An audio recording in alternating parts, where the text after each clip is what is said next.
Thank you very much. My name is Grajeles, and I'm from Shanghai Center of Energy Saving and Emission Reduction. And my question is from Cisco. Thank you very much for your overwhelming presentation. And I think in your presentation, enterprises can manage and surrender the allowances by two means. One is do the green investments, such as purchasing some high energy efficiency equipment or do some equipment upgrading. And another behavior is they can buy the carbon credits from the market or buy some allowances from other parties. The first behavior is you can get some long-term benefits, and maybe you can get some government awarding or some from some encouraging policies. And the other behavior is this is very cheap and very convenient, and maybe they can do some buy low and sell high tradings. What's the advice for the enterprises here to balance these two kind of long-term and short-term benefits? Thank you. Yeah, it all comes to your price curves.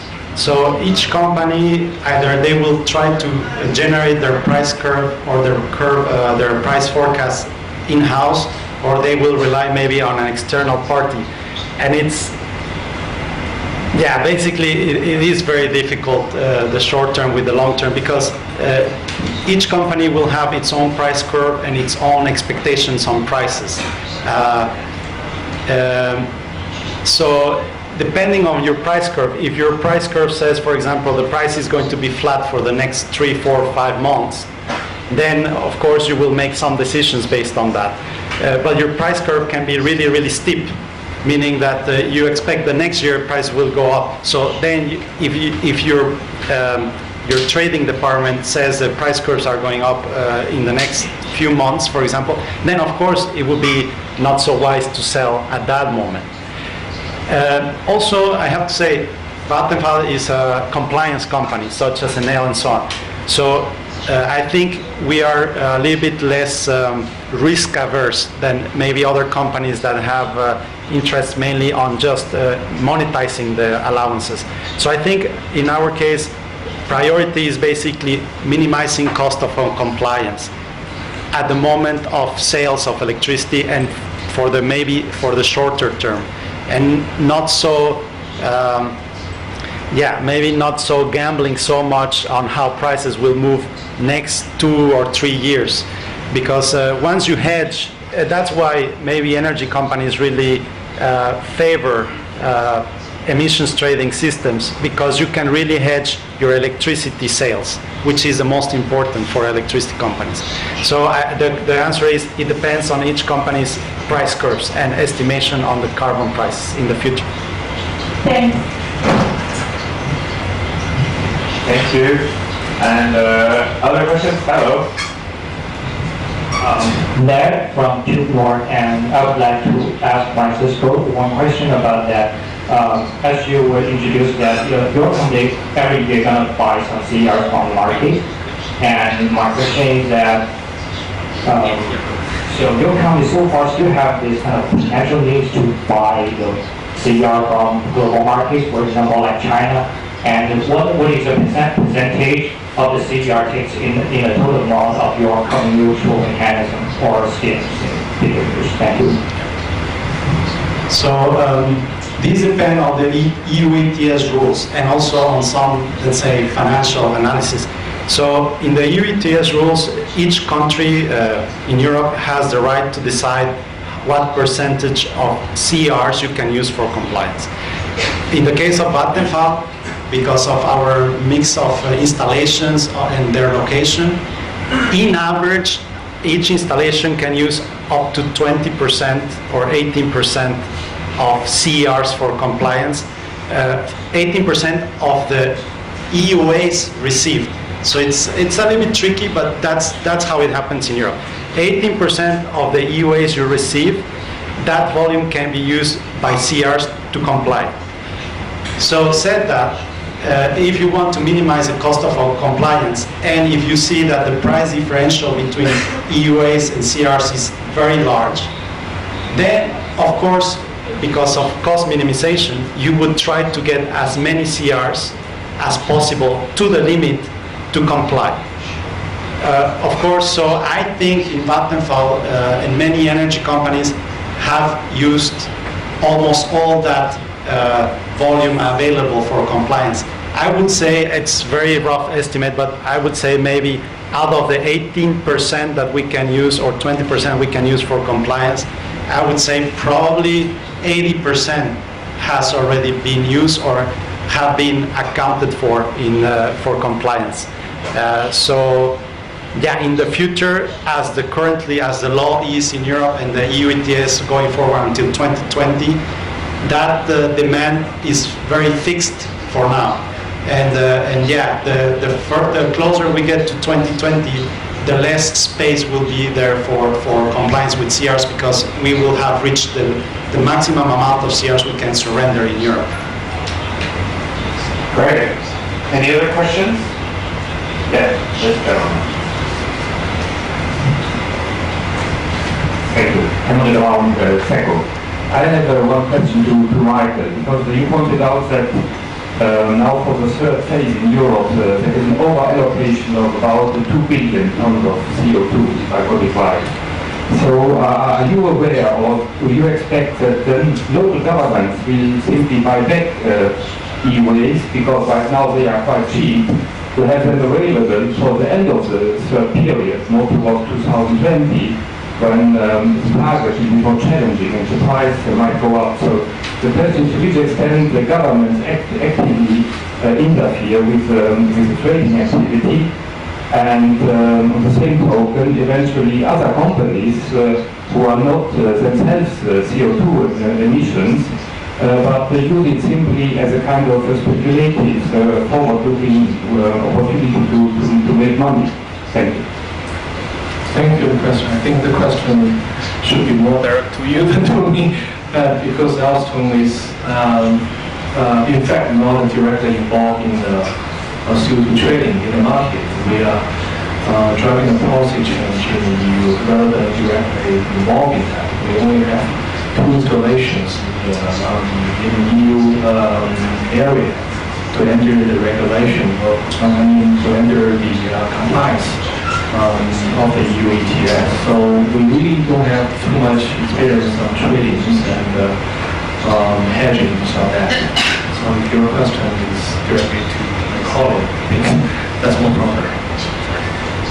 Sorry, I didn't pay quite much attention, but basically you're asking why governments will buy now more EUAs to save them for yeah. The thing is, yeah, I don't think anybody knows at this moment what's going to happen after 2020. And governments in some way, although yeah, they behave slightly different than companies, or much different than companies, they still also right now are not, let's say, awash with funds. Many of the countries in Europe right now are not going to spend more than what they need to comply with the Kyoto obligation first, which is they have to comply, I think, by 2015. It's when they have to come up with the numbers and surrender allowances.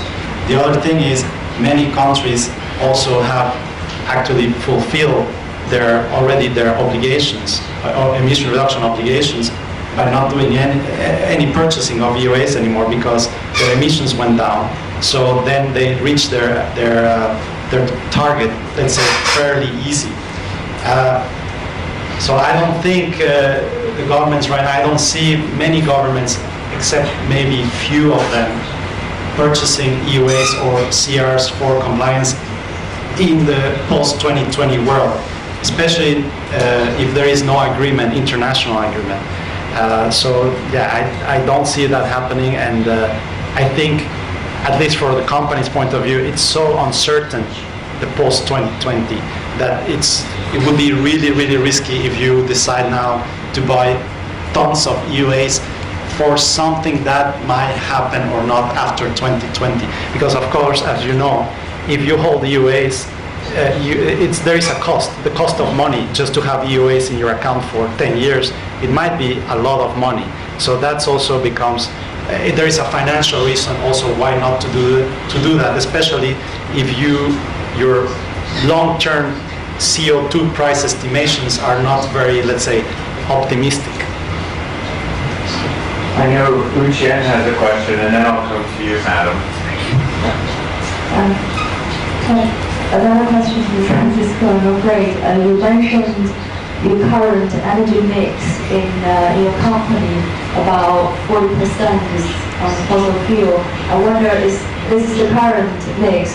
Has ETS policy had an impact on your company in changing the mix over the past 10 years or so, particularly the new policy development in Europe, and you mentioned you have plants in the UK, and the UK has been playing very hard on coal and on fossil fuel plants. And what do you see in the future and how that affect your company's plans? Yeah, well, definitely it has impact not only our past activities, but energy companies have a really long, let's say, they have to look forward in large periods of time. You cannot just look year by year. So when the EU ETS was introduced and fully implemented, Vattenfall had an investment strategy which was aimed to reduce our emissions factor. So in this graph particularly, you can see how the effect of renewable energy investment in renewable energy has affected Vattenfall in a positive way in this case. So we had emissions all over more or less of 80 million. And if you can see here, we even increased a little bit more, which means we have produced more electricity. So we have growth. We have growth. But at the same time, because this growth has come from mainly energy, renewable energy, then you can see that the emissions factor has been going down. So that's the thing. You are growing as a company, but we've made the decision that growth should come from renewable energies, all because of the EU ETS. Now, if you ask me now, was it a wise decision? It's difficult to say, because now the price is so low that, okay, we have reduced the emissions factor, but that doesn't mean profitability of the company has been going up. Because if price of carbon is really low, then your investments in renewable energy are not so nice as you thought 5 years ago. But in the energy industry, you cannot change your mind from one day to another. If you decide already to build a wind farm, I mean, you made that decision 3 or 4 or 5 years ago, and you cannot just stop the wind farm at the middle of it. And in terms of UK, all our growth in the UK has been wind. So all wind. I think 1 gigawatt installed capacity in wind, Scotland and the south. Yeah. Hello. Thank you. I also have a question for Francisco. You come from Air Liquide. My question is, in your opinion, to what extent financial derivatives are important for successful ETS? And the second question is associated with that. If you were to operate in the Chinese market and only spot trading is possible, what would be the best strategy to achieve lowest compliance cost? Thank you.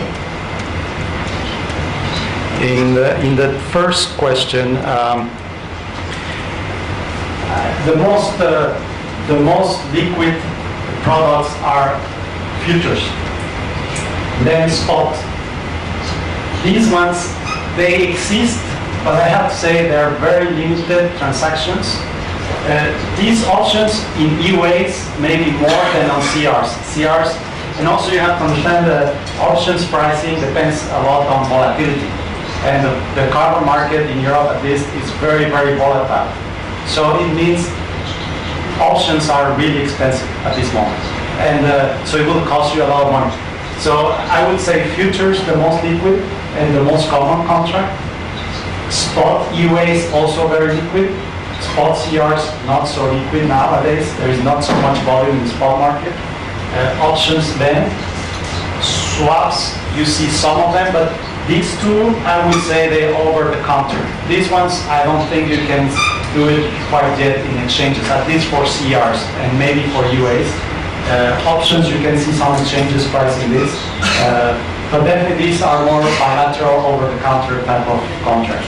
In your other question, unfortunately, I don't have, I know the basics of the ETS maybe in some of the provinces in China. But I also understand each province or each city in China will have their own rules. So for now, it's really difficult for me to see, according to the rules, which is the ideal mix of allowances or the ideal, let's say, trading strategy, because it depends. It depends how many CRs you're allowed. Are you allowed to use offsets or not, for example? If you're allowed to use offset, what's the volume? And depending on that volume and the difference between the offset credits and your allowances credit, then of course it will drive your strategy, because if it's really large price difference, you want to maximize the use of offsets.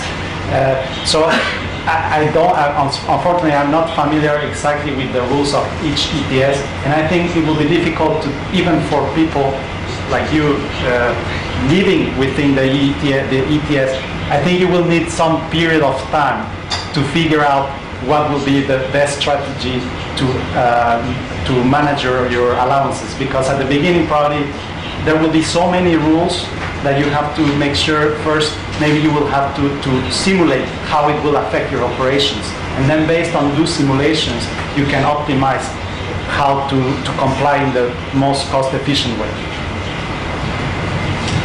Okay, excellent. So now we're going to break for lunch.